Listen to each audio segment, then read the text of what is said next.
All right, folks, the Bible of Entrepreneurship. This is the book that you should read when you are planning to become an entrepreneur. This is one of the best books I have ever read about entrepreneurship in my entire life. And this is written by a gentleman by the name of Peter Theil. And everybody knows Peter Thiel. He was the co-founder of PayPal, and he was also the founder of Palantir Technologies. And of course, he was one of the first investors in Facebook. So he's like a serial investor. He's like a guru of investing, and he's the most known face in the entrepreneurship world, one of the most known face. And of course, also a friend of Elon Musk, and also now part of Donald Trump's Republican Party's executive committee for review of businesses. So very good guy, excellent guy. I'm really enamored by that guy's intelligence, and he's one of the best guys to ever sort of get your information from. So without further ado, let's jump into the book, and this is a great book. So the first thing that this book tells you, and I'm going to keep it very short about this book, is this question.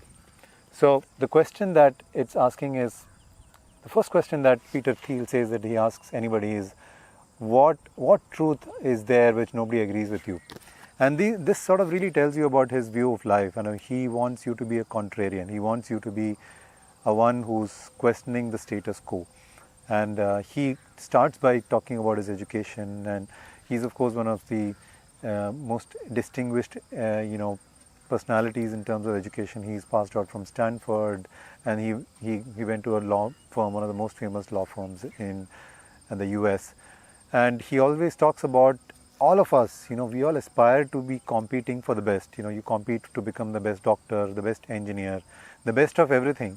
But if you look around, people who have really made it to be the real number ones, the Mark Zuckerbergs of the world, or the Bill Gates of the world, or the Steve Jobs of the world, they never attended college. They always were dropouts. They always took a turn in a different direction, and they sort of really followed what they wanted to do. So he starts talking about how people try to sort of fit in, and he uses the example of human beings being called as apes, and he uses the example of a philosopher by the name of René Girard, and he says that we are all Homo sapiens, and Homo sapiens by our very nature are apes. And another meaning for ape is to copy, and we tend to copy from everything around us, from our parents, from our environments. And somehow in this whole world of copying, we tend to lose originality. We don't create something which is original in its form. And this, he says, is really important for an entrepreneur. This particular factor of being original in your ideas, original in your thoughts. You could be wrong or you could be right, and there are chances that you would be wrong, but the ability to take that particular risk and taking the plunge is really important. And this is one of the factors that Peter keeps harping about, is the fact that we have to sort of move away from the crowd. He did, he moved out of the law firm where he was working after about a year. And at that point in time, nobody was even thinking about that, because it was perhaps a well-paying job, and people are doing very well for themselves.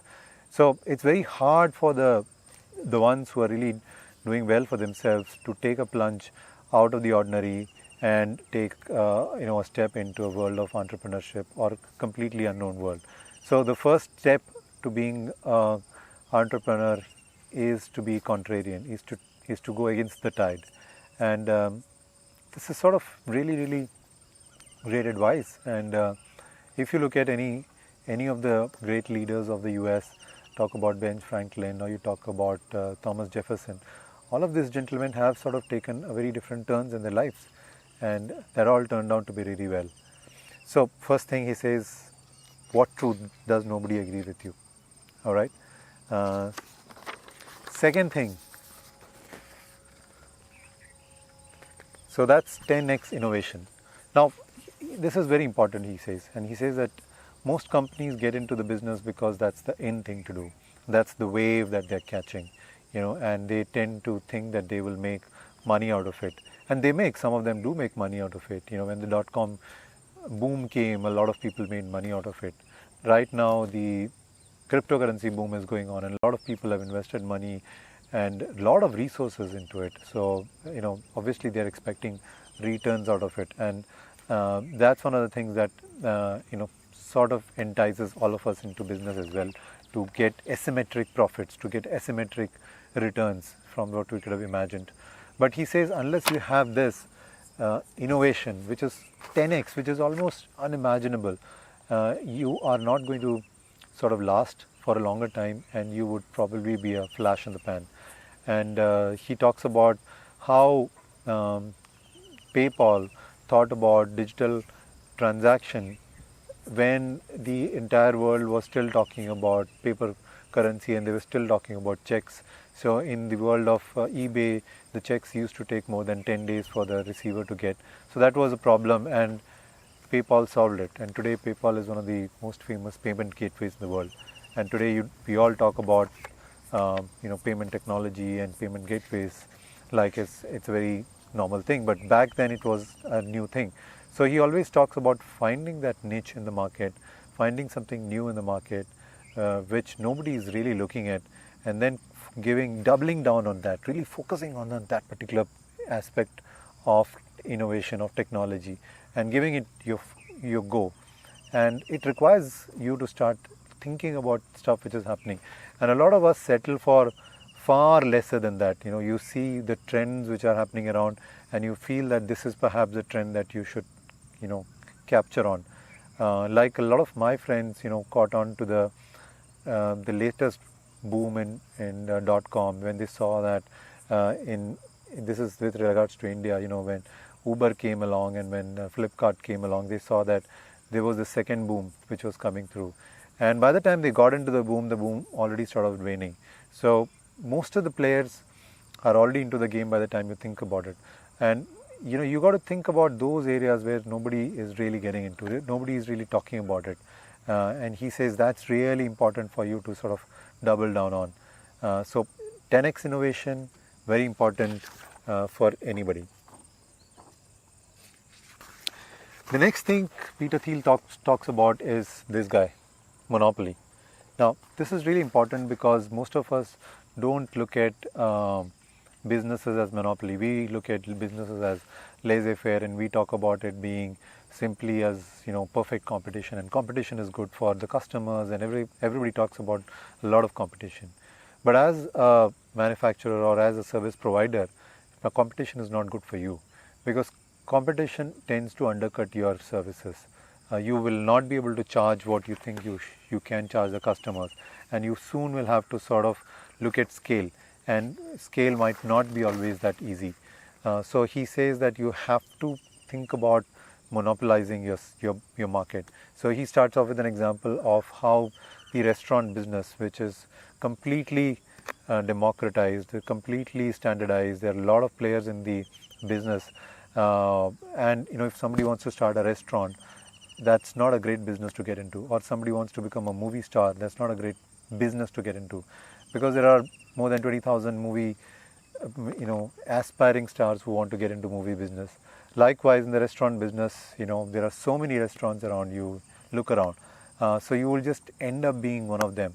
And then the restaurant businesses try to differentiate themselves by calling themselves unique in their own way. So he gives an example of restaurants which call themselves a fusion of British and Nepalese cuisine, for example. I mean, just trying to be differentiative. That gives you. He says that's a giveaway that particular business is not differentiating. So he says that if some business is using words like cloud, they're using words like mobile, and they're combining a lot of these jargons today. So if today somebody talks about those jargons, he says it's a giveaway. So be careful of those companies which are getting into, if they say we are into cloud technology and we are one of the niche players there, because those are businesses which everybody knows about. So that's one of the factors that Peter Thiel again talks about, differentiation. On the contrary, he says if you look at a company like Google, which is actually a monopoly, never calls itself a monopoly. So 98% of Google's revenue comes from its search business, the Google search business. And Google was able to do the 10x innovation that we spoke about previously, and come up with a product which was 10 times better than the existing products, and that was basically machine search, and that was something that nobody had thought about, and Google was the pioneer in that particular area, and they were able to play that technology to their advantage. Google still has more than 70% of the search market, and Google earns 98% of its revenue from search. Yet Google doesn't differentiate itself as a search player. It says that it's one of those businesses which are in the technology world. Now that's a giveaway again, because technology is a vast area, and you could be in technology, you could be building mobile phones, you could be into Android technologies, you could be building self-driving cars, you could be doing a lot of things which Google does, but those are really not its bread and butter. And Peter says that that's a giveaway for people. So always try to ensure that you start with a small market, and then you become the monopoly of that market. And as the market grows, you become bigger and bigger with the market. So another example he gives is the example of Facebook. So when Facebook started off, it started off with just 10,000 users, and these were all college graduates, and it was a very small college intranet kind of a setup, and they grew from there. I mean, from college they went on to the next level and next level and next level. They never thought about the market as the entire world, and he says this because a lot of companies try to do that. I have heard a lot of companies talk about saying that we are into a $1 trillion market, and I mean, everybody should realize if the market's really big, then everybody is going to take notice, and everybody is going to jump into the bandwagon. So today the market is cryptocurrency, which everybody talks about. But remember, every bank has got deep pockets. Every bank is also thinking about not losing their business, so they will get into it. Every technology firm will get into cryptocurrency, and very soon all the smaller players will be decimated by these large players who will have deep pockets to play the game. So he says, do not get into a direct competition, and for him competition is bad. He says any type of competition is bad, because unlike the Art of War, a very big and a very famous book that everybody reads, where you're taught to talk about competition, he says competition really bleeds you. It bleeds both the parties. Nobody wins in the end. So he says competition is something that you should avoid. You should look at a market which nobody has looked at, and you should keep looking at a market which nobody has thought about. So that's the bit of monopoly. And in innovation, he talks about this particular factor. He says go from 0 to 1. And what he means by 0 to 1, he says the innovation will take you from here to here. So your current technology is here. So let's say this is the world before the web, and after the web the technology came here, and a lot of players came about here. The Amazons came here, the Googles came here, but the technology really went up. So with every technology there are opportunities coming up. So he talks about his own company, PayPal, which used online transaction to really move up the value chain. And he says this is what the first world nations need to do. But he says for the third world nations, the Chinas of the world, the Indias of the world, you don't really need to go from 0 to 1.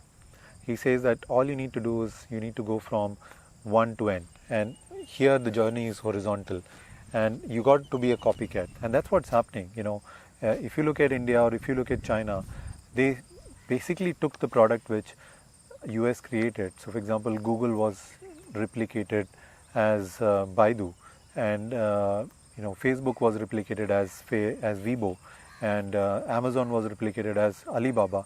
Absolutely zero innovation. They just used the model, copied the model, and became a large player in their area. Likewise in India, you look at Ola, you look at Flipkart. All these guys really took the market. You look at Oyo Rooms, took the model of Airbnb. Flipkart took the model of Amazon, and of course Ola took the model of Uber. So they basically didn't innovate, they simply copycat. And they looked at their landscape, they realized that it's not easy for an Uber to come and establish themselves. Or perhaps Uber was in its own world trying to build its business in the US, and it did not have time to focus outside of US. Today it has, but back then it didn't. So these players really took that time to quickly ramp up and become a large player in the local ecosystem. So this is what he talks about, the copycats of the world of 1 to n. So he really ends it up with saying this question. So he says, what company is there that nobody else is building? Have you thought about a company which nobody else is building? And if that's something that you can really focus on and look at all those principles that he's spoken about and start looking at those areas which nobody is talking about, or probably the non-sexy areas which nobody is interested in, and everybody's saying that, oh, that ain't going to work and that's a small market, or I'm not interested in that, and start looking at that market and really start leveraging the ecosystem. So what I mean by leveraging the ecosystem is that the World Wide Web was not created by Google or Amazon or Facebook. Essentially, Google, Amazon and Facebook leveraged the World Wide Web. They used the World Wide Web to their advantage. The infrastructure for the World Wide Web, the cable lines of internet was not laid by Amazon. So they basically use that technology. So look at the latest technology. Who's building that infrastructure? Nobody built the infrastructure for the mobile technology. The Apples of the world didn't do that. The Samsungs of the world didn't do that. It was the AT&Ts of the world, the Verizons of the world who really did that. But Apples and Samsungs of the world used that technology and they played on that technology and went to the next level. So he says infrastructure is something that gets built by the government or by some large infrastructure companies, and then you play over that technology and quickly ramp up. Because infrastructure is capital intensive, and you need a lot of capital, not a easy entrepreneurial game for everybody to get into infrastructure space. So he says use that technology. So right now, if you look at cryptocurrency, the network is getting formed. The digital cryptocurrency network or the blockchain network is getting formed. And who knows, somebody would use this network in the future and create some kind of an application which would sit on top of these networks and use it. So it's always the players who use the network to their advantage are the ones who make it really as large players. And finally, he talks about this particular factor, and he says our energies get dissipated by a lot of things that's happening around us, and you really need to focus. And this is something that even Steve Jobs talks about. Steve Jobs keeps harping about the fact that he had to let go of a lot of things that were nice to do, but they were not important, and he simply let them go. And that's really important. You cannot get into everything which is happening around you. So if you are a technology player, you cannot get into all kinds of technology. You cannot get into cryptocurrency at the same time. You cannot get into mobile technology at the same time. You cannot get into search technology. So you have to draw the line somewhere and say, hey, this is not for me.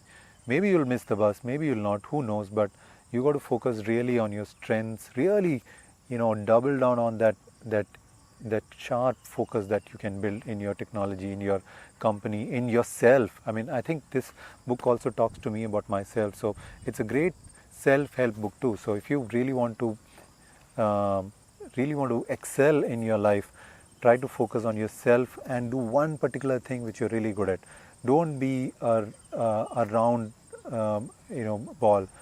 Don't try to have a rounded personality, as they say in the corporate world, have a well-rounded personality. No, he says have your edges, be rough at some edges. It's okay. You don't have to take time to round it off because you don't have the time. You really have a very little time. And what's important really is that you focus on what's really good for you, and then rest of the things you ignore. So if you look at Steve Jobs, he wasn't one of the best person to deal with. He was very rude and very harsh, but that was nothing that he wanted to change about him. He didn't want to become a nice guy, and we all try to become nice guys, or we all try to do everything. We want to be a nice guy, we want to start a good company, so this focus is really important. He says just focus on yourself, because end of the day what really matters is how do you do it in that particular area of your specialized field. And it may happen that the specialized field might do well, might not do well, but at the end of the day, the focus will take you to become the preeminent individual in that particular space, whichever the space is. So that was a long talk, I guess, and I didn't want to make it sort of a long talk, but I think the gist is really clear about this book. I would highly recommend this book, ladies and gentlemen. I mean, this book, I have highlighted this book all around, So there are a lot of stuff that I've put into this book, and I keep reading this book every once in a while. It's a very small book. I'm not getting affiliated with anybody in the Peter Theil's world, so I'm not getting paid for recommending this book. I'm purely doing this out of the passion about having read this book and the passion for doing this thing. So I really want you to have a look at this book, read it. This is one of the best books I have read on entrepreneurship, and this is, I think, going to remain one of my best books that I've ever read. So with that, I would take leave. Thanks everybody, and have a great day. Bye.